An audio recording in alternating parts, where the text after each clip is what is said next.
Hi everyone, welcome to Mr. Tutor's first online video or first virtual lesson. This is basically me shooting my shot because honestly speaking, I've been contemplating for the past 2 weeks to a month now about whether or not I should do a live video on Facebook, for instance, to share whatever content that I'll be covering with you guys, or do the same thing on Instagram versus me having to do a YouTube channel or shoot in an episode. And I decided to conduct this very video or this very episode on YouTube, simply because videos on this platform last generally for a long time as compared to going onto Facebook, because as far as I know, Facebook gives us a grace period of about 24 hours before that video is scraped off the channel, so, or the platform rather. So I decided on YouTube because Sbusiso in grade 11 in the next 2 to 3 years can gain access to this very same video. So I felt it would be a good thing to do if I would post this video or this lesson on YouTube as compared to these other social media platforms. Now, today's topic is simply domestic, regional, and international tourism. But before we start, I just wanted to give you some words of encouragement or words of positivity, especially if you are a student right now in your grade 10 or in your grade 11 or whatever grade generally you are in this year. I know all of us have set plans for the year, different plans, whether academically, whether financially. It can be any kind of a plan, but because we were met by this devil of a pandemic and our lives were sort of placed on hold for a while, it was difficult for us to continue with those plans set for ourselves.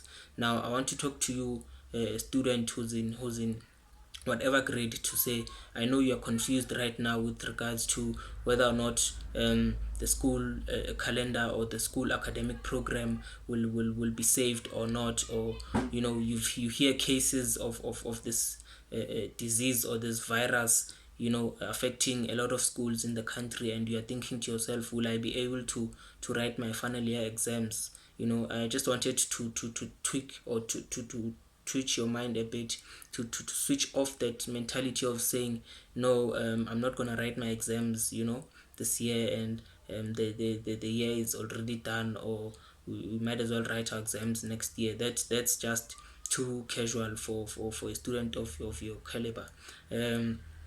I personally believe the academic year will be saved, and you students are going to write your exams. So I just wanted to, and this is what I do on a daily basis. You might feel demotivated right now to continue with the pace that you've been studying with. This is what I do on a daily basis. It might not work for you, but it does help me in some way or another. What I do is I listen to what we call affirmations. Now, affirmations are available in all platforms, really. You can go to this very same platform and search for affirmations, whether exam preparation affirmations, or positivity affirmations, or mental health affirmations, or confidence affirmations, or wealth affirmations. There are different kinds of affirmations depending on what you want to listen to, what you want to feed your subconscious mind with. Now, I do this every day before I sleep and in the morning before I get on with my day, and it just helps me get into the cycle of things, get into the rhythm of things. And I've prepared a bit of an audio affirmation for you guys. It's an hour long, but I will cut it to at least 2 to 3 minutes, just to get you in tune with your subconscious mind, and just to encourage you guys to say you are the best person you can be. And if you're going through difficult situations right now, and if you are feeling unconfident or you are demotivated, just to say to you, your best life is ahead of you. And I'm just going to play you this video or this audio right now, and just listen to it. Affirmations. From my understanding of affirmations are words from your mouth to God's ears. He says you are made in His image, which means what you say with your mouth becomes. Say these affirmations daily for at least an hour every night before you go to sleep or throughout the night, repetitively. The key is repetitively, over and over, daily, for a minimum of at least 3 months, that is 90 days. Not 21 days, not 30 days, I insist, 90 days, every day. Affirmations are important because they play a role in changing or influencing your subconscious mind, which is what you need to work on to become a better person. So this is my gift to you, to change your life by listening to these daily. These are gratitude affirmations. I am thankful. Ngiyabonga. Ngiyaleboga.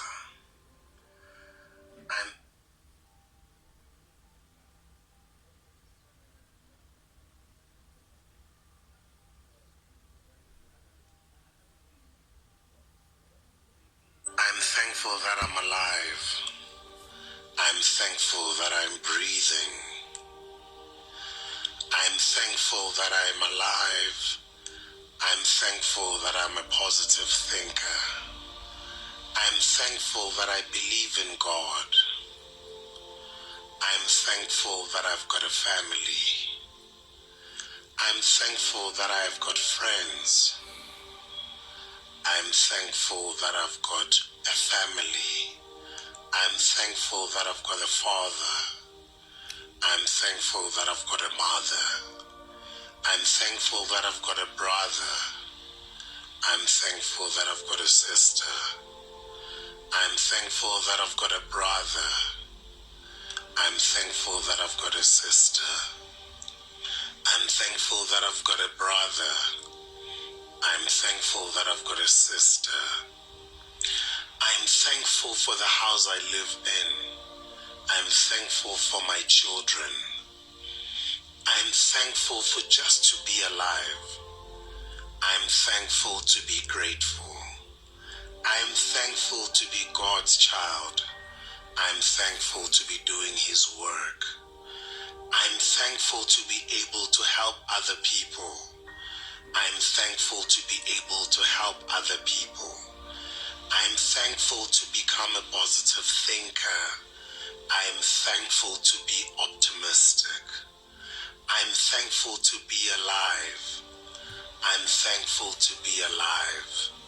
I'm thankful to be alive. I'm thankful to be alive. I'm thankful to be alive. I'm thankful to be alive. I'm thankful that I can help other people. I'm thankful that I've got breathing children. I'm thankful that my children are alive. I'm thankful that my children are alive.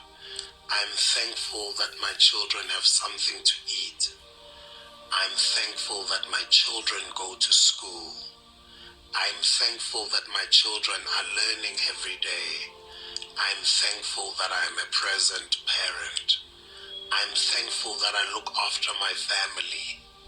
I'm thankful that I look after my family. I'm thankful that I look after my family. I'm thankful that I look after myself. I'm thankful that I look after myself. I'm thankful that I work hard for my family. I'm thankful to just be alive. I'm thankful to just have a roof over my head. I'm thankful for my car. I'm thankful for the transport that gets me to work. Yeah, those are affirmations that help me in different ways, you know. Like I said, there are different types of affirmations depending on what you'd want to fill your subconscious mind with. There are gratitude affirmations. Like I said, there are confidence boosting affirmations, a whole range of affirmations that you can feed yourselves with. You also have affirmations for that are tailored for students. So you guys can go onto YouTube and just simply search affirmations for students in school, or affirmations for students exam preparations. So those are some of the affirmations that helped me, like I said. So today's lesson is domestic, regional, and international tourism. Now it's a very broad topic, and I have packaged a couple of pointers that I want to share with you guys. So I've tried to package it into this understandable concepts that you can apply also in your daily minds, then, or in your daily lives. That's a practical package that you can relate to in your everyday lives. So in this topic, we are been generally covering the difference between a tourist attraction and an icon. We are also covering the reasons why some icons or specific attractions and icons are considered as tourism icons. We are also covering things like the profiles of the type, or the types of tourists that visit those attractions. We call them the profiles of tourists visiting those attractions. And we know with hosting events, and with domestic tourism, with regional tourism, and with international tourism, there are a whole lot of benefits that comes with these activities, whether domestically, whether regionally, or whether internationally. And one of the benefits that we'll be covering is the economic significance of these icons or these attractions on the host country or on the host region that the attraction is located in. Now I'm going to start by breaking down domestic, regional, and international tourism. I'm going to start with breaking down what generally is domestic tourism for someone who might not have an idea of what domestic tourism is. Now, domestic tourism involves tourists or residents of a country traveling within the borders of that particular country. So, for an example, I am South African and I was born in South Africa. Therefore, me traveling from here to Rustenburg, or me traveling from here to Cape Town, or from here to Durban, or from here to Limpopo, traveling within the borders of South Africa, it classifies me as a domestic tourist. So domestic tourism is generally activities or tourist activities that happen in or within the borders of the country. Now, this term is different from an inbound tourism. Now, inbound tourism generally classifies tourists that travel from their country of residence into another country. So we classify those type of tourists as inbound tourists. So for instance, I'm traveling from South Africa, and I'm from South Africa, and I'm traveling to the Netherlands to watch a game of football, or to go and visit the cheese district of Amsterdam, maybe. That would classify me as an inbound tourist, because I'm traveling from South Africa into the Netherlands. So the key word here is inbound tourists. I'm traveling from South Africa into another country. Now, the opposite happens with outbound tourism. Outbound tourism simply means that you are traveling from outside your residence into another country. So I'm an inbound tourist in the Netherlands, but I'm an outbound tourist in South Africa. So I'm traveling out of South Africa and into the Netherlands. So I'm an outbound tourist in South Africa, but I'm an inbound tourist in the Netherlands, because I'm traveling outside of South Africa and I'm traveling into the Netherlands. So I'm traveling out of South Africa and I'm traveling into the Netherlands. So the key pointer here is out, in and out, basically. So me traveling outside the country is classifying me as an outbound tourist, but I'm an inbound tourist when I travel into that country. So it can get a bit tricky, but I'm confident that with the practical example that I just given you, you guys would be able to understand the difference between the two. Now, regional tourism generally is a business term referring to tourist or tourism activities between countries in the same region. Now, a perfect example would be the SADC region. I'm sure you guys have covered the topic of regional tourism, I think in grade 10 if I'm not mistaken. Now, the SADC region is generally a group of countries, mainly I think 16 countries if I'm not mistaken, and it's called the SADC, so the Southern African Development Community. Now these group of countries are like I said, they consist of 16 countries that aim to really develop the socio-economic situations in the country and exchange trade. So it's one little basket of a family sharing these bits of bread amongst each other. And these countries range from the DRC to Angola to the island countries like your Comoros, like your Seychelles, like Mauritius, and coming down to Botswana, coming down to Zambia, coming down to Mozambique, coming down to us in South Africa, coming down to Swaziland, Namibia, and also Zimbabwe. Those are the SADC region countries, and their aim, like I said, is to share those pieces of bread or crumbs of bread amongst each other, and they help each other in a way of marketing whatever a tourism attraction that they might have amongst each other, and promoting each country's destinations in other countries also.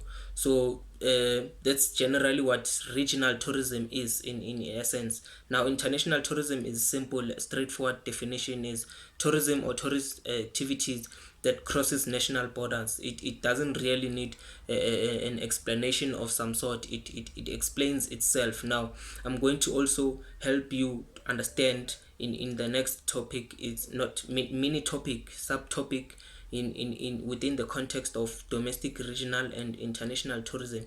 I'm going to help you guys understand the difference between a tourist attraction and an icon. Now, tourist attractions are places that are visited by tourists, obviously, or visitors, either for the historical significance, their cultural value, or its natural or man-made beauty. An example of a tourist attraction with historical significance would be Hector Peterson Museum, would also be the Robben Island. An example of a cultural attraction would be the Lesedi Cultural Village, or in the northern province or in Limpopo, as we know currently, would be the Bakone Malapa museum just outside Polokwane. I think it's 9 kilometers outside Polokwane. We also have the Credo Mutwa village or museum. Those are examples of a historical attraction or a cultural attraction. Another example perhaps of a natural attraction would be what we call this wetland park. Ismangaliso Wetlands Park in KwaZulu Natal is an example of a natural attraction. Table Mountain, for instance, is another good example of a natural attraction. Now, an icon is a world famous attraction that represents the symbolic stature of that country or the region that it's located in. An example of an icon would be Robben Island. We all know what value or how significant Robben Island was in our history as a country, because it is where political activists were kept during the apartheid regime. It's located in the Western Cape province, and it's a world famous icon because of it's what happened in that space in history, in the history of our country. Now, another example of an icon, a world icon, would be Table Mountain, simply because it is one of the natural wonders of the world. Another world icon is the Eiffel Tower in Paris, because it is classified as the symbol of love. Everyone who's in a relationship, is visualizes the Eiffel Tower as the epitome of love, or the central place where love, or the place where lovers meet. Different. You can analyze its significance in different ways, but I just wanted to show you guys what an icon is. But the real difference, or the general difference between a tourist attraction and an icon, is that a tourist attraction is an attraction because of its visits, and the purpose of you visiting that attraction.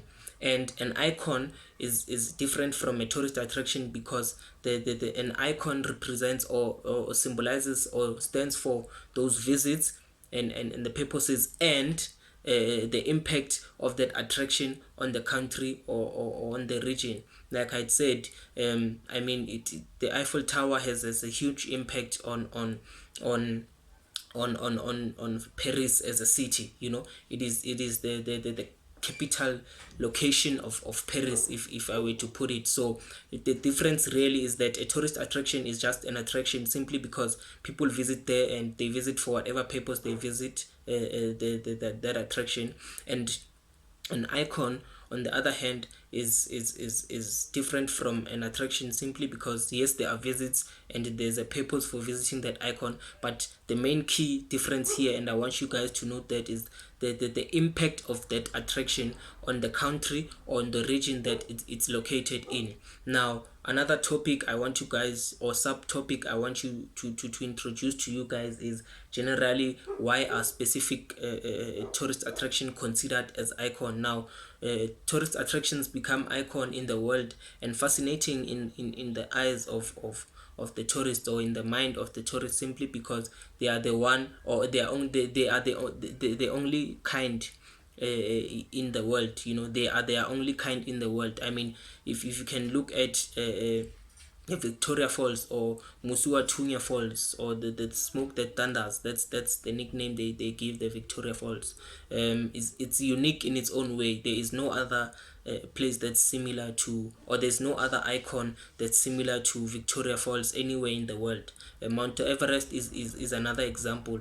The Grand Canyon also, or the River Blade Canyon, is another example. Those are attractions or icons that are unique in their own way. So generally, icons or attractions are considered icons simply because of their uniqueness as compared to other attractions. Now, a South African example, and I mentioned this place prior, not a long time ago, is the Ismangaliso Wetland Park. Now, it is considered an icon simply because of its rich ecosystems, ranging from your coral reefs and sandy beaches to forests to your savannas and wetlands. Now, the Ismangaliso Wetland Park is also known to be one of the most unique wetland parks in the world, or the World Heritage Site. As we all know that the wetland park is a World Heritage Site. So it is one of the only kinds of World Heritage Sites we have in the world that consists both of flora and fauna. So flora is simply animals.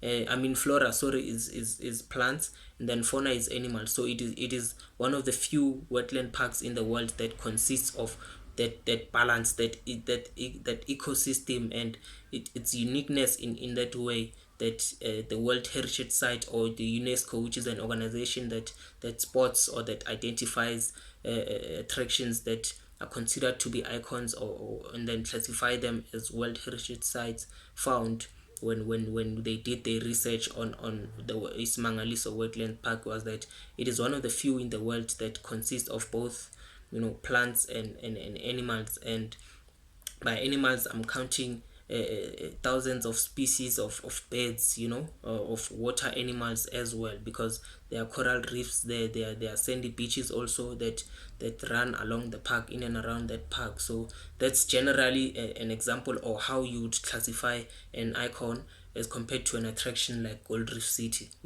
Yes, Gold Reef City might have an impact on its own, but I'm just trying to show you guys what an icon is as compared to an attraction, and they both hold importance. They both hold some kind of value when it comes to tourism, and we like that balance. That balance should be there, whether it's an attraction or whether it's an icon.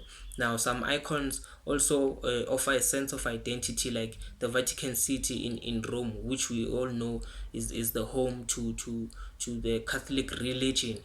Other icons that are linked, or other icons or other attractions are considered as icons simply because they are linked with people, like for instance the Victoria and Alfred waterfront in the Western Cape.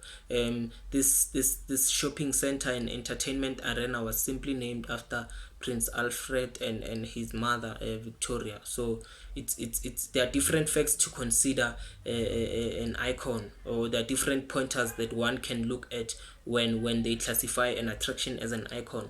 It's either for its historical value, or its natural uniqueness, or its identity, like I given an example of the V&A waterfront. So that's generally how one would compare a tourist attraction to an icon, and why are they considered, or why are these specific types of attractions considered as icons. Now, we also have with visiting, these different attractions and these different icons, the type of people that visit these attractions or these icons, we classify them as or when we compile information, we say we are compiling information on the profile of the tourists visiting those attractions. Now, tourists generally visit attractions or icon based on factors like their age, their interests, their profession, or their income. For instance,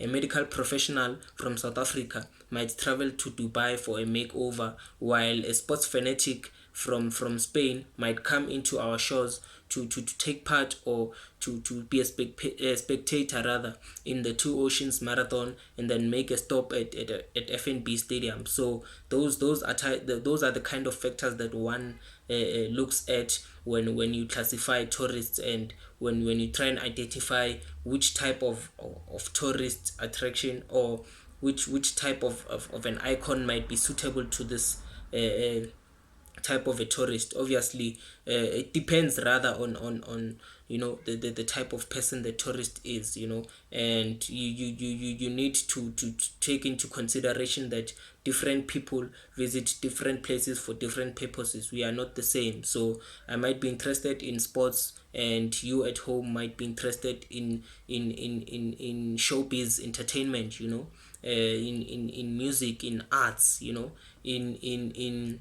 a whole lot of other things, in medical research, in nature, in adventure. There's a whole lot of things, and that is why we compile tourist profiles to be able to somehow match this particular attraction to this kind of a person. Like I said before, that the Eiffel Tower is the symbol of love in many people's eyes and in many people's minds. So you'd say someone that's in a relationship, or a young couple, or an old couple, or middle-aged couple might prefer to visit the Eiffel Tower, because it reflects in some way who they are as individual and as a collective also.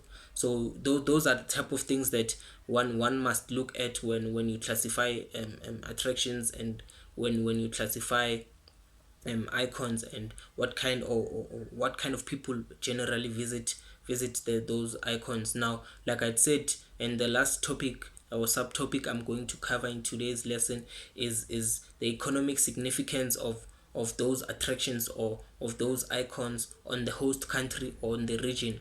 Like I said, that it comes with a lot of benefits, being able to have tourist attraction in your region. There are a lot of benefits that come with those, and you can mention employment opportunities. You can mention a lot of income generated as a result of tourist activities in and around your that attraction, or in and around that icon. Now, tourist attractions are used by the industry as pull factors simply, and are placed in tour packages, which can economically benefit the country or the region that it is located in.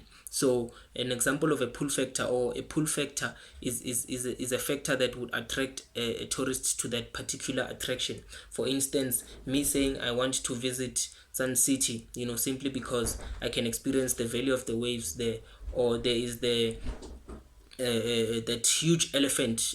I'm not sure if you guys have been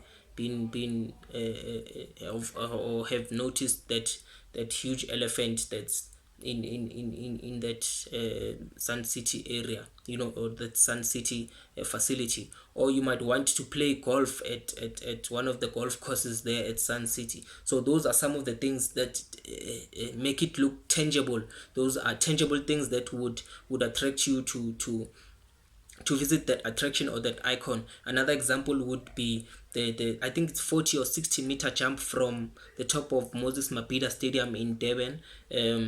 That whole experience of wanting to jump from the top of a stadium to satisfy your need of being there is an example of a pull factor. So a pull factor generally is those tangible things that attract you as the tourist to wanting to visit that place.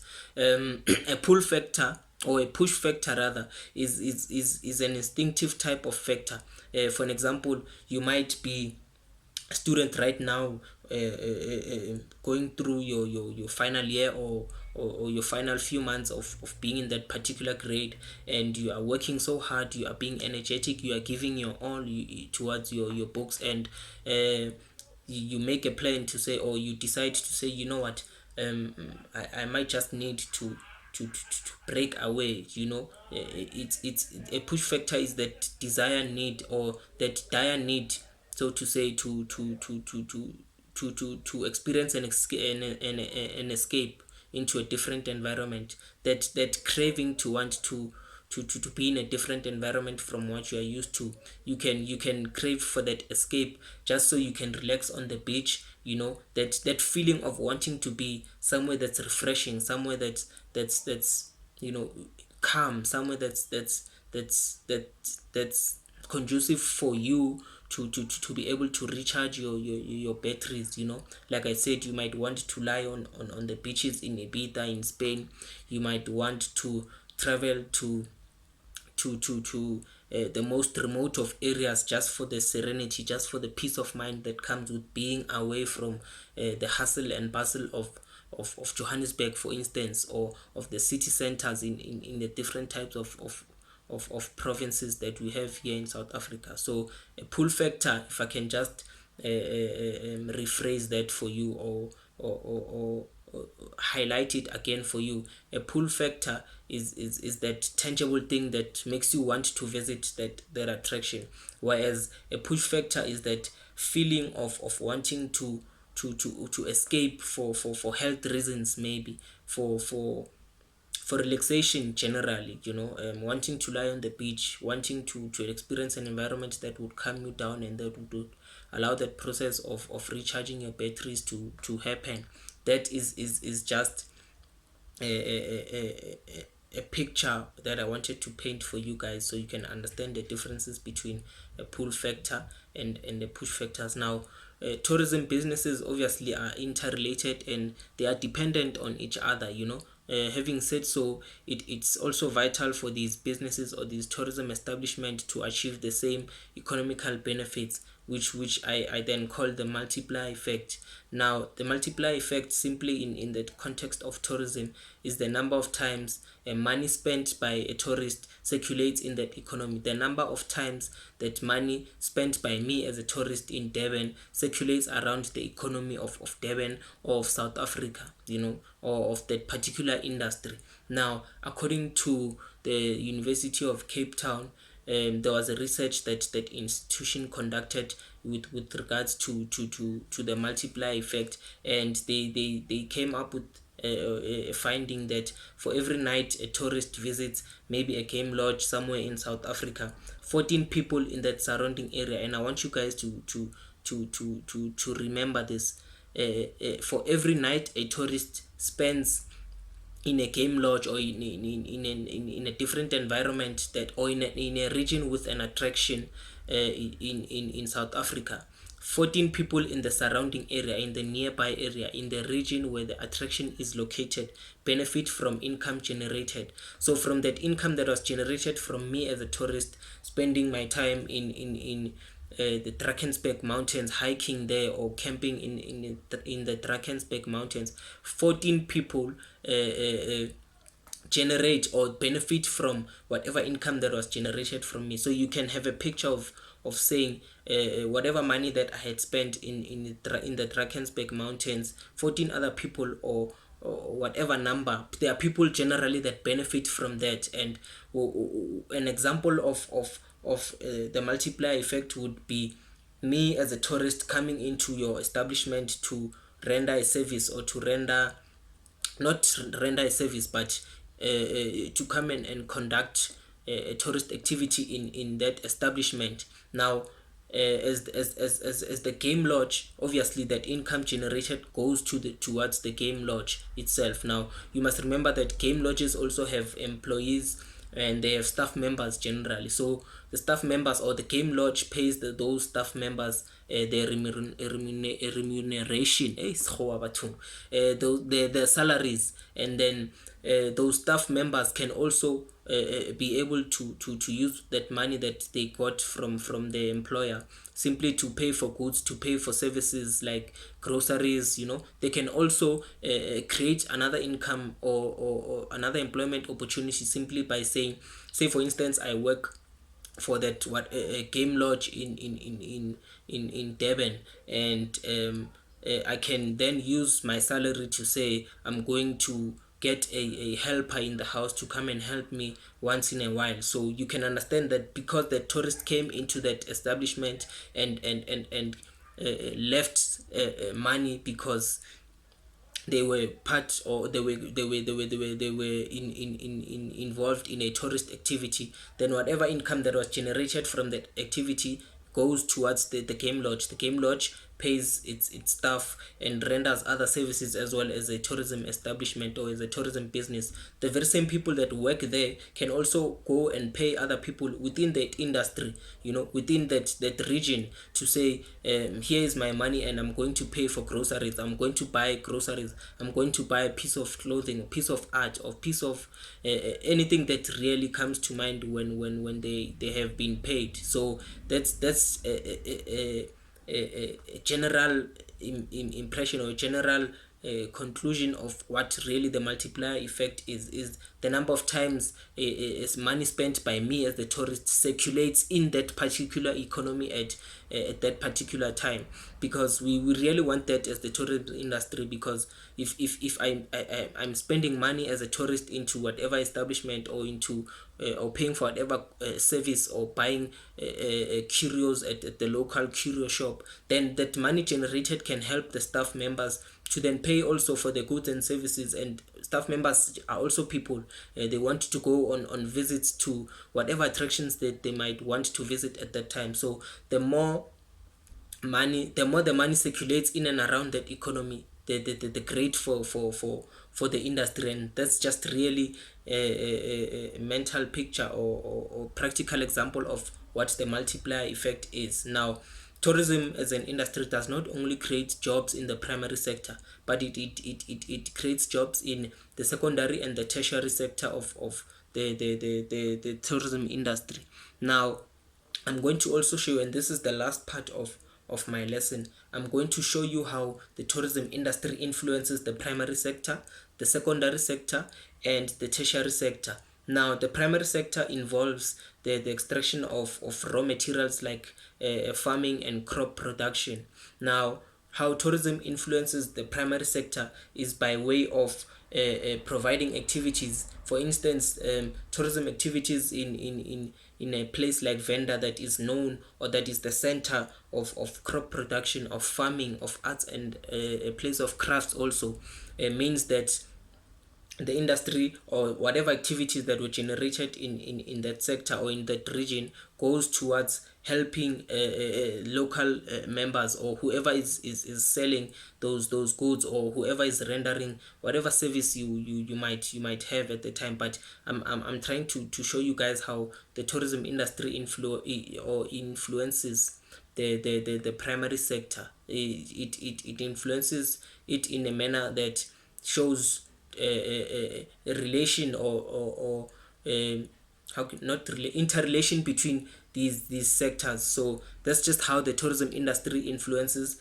the primary sector. It influences the primary sector by primarily developing or producing those activities that are related to the primary sector of the industry. Now, the tourism industry also influences the secondary sector, and the secondary sector, if I can just offer or give you guys a brief explanation of the secondary sector, we would refer to the secondary sector as the sector that facilitates for activities like construction and activities like mining also, or manufacturing. So how the tourism the tourism industry influences the secondary sector in a manner that will allow the development of facilities, or the construction of facilities, or the manufacturing of goods and services, or in products and services, like the development of facilities in general, like your attractions, the development or the construction of facilities like your attractions, your sports stadiums, also your hotels and accommodation establishments. So that's how the tourism industry influences the secondary sector of the industry. The tourism industry also influences the tertiary sector of the industry, because as we all know, the tertiary sector is the sector that facilitates for the complete product, or that involves the development, or the finessing, or the fine tuning of a complete product. Now, a complete product in the sense of the tourism industry is shuttle services. That's a complete product. Shuttle services, we have guided tours, for an example. Let me explain what how a guided tour is a complete service. When I walk into a country, from Egypt, for an example, and I'm not aware, or I'm not familiar with South Africa or the environment of South Africa, I would want to have someone here next to me to help me, navigate my way through the country, or to help me in saying, this is what we are basically known for as a country. Help me gain knowledge, or gain an understanding of how South Africa is different from what I had perceived in mind prior to me traveling into the country. So that's generally a complete service. I do not need to go onto Google and try and find ways of navigating throughout South Africa. Everything that is planned for me is actually done by this person, and all I do is just tag along. So it's complete. There's nothing that I need to do on my side to say, I need the services of a guide, or I need this big paged map to say, I want to move from Rustenburg or from OR Tambo to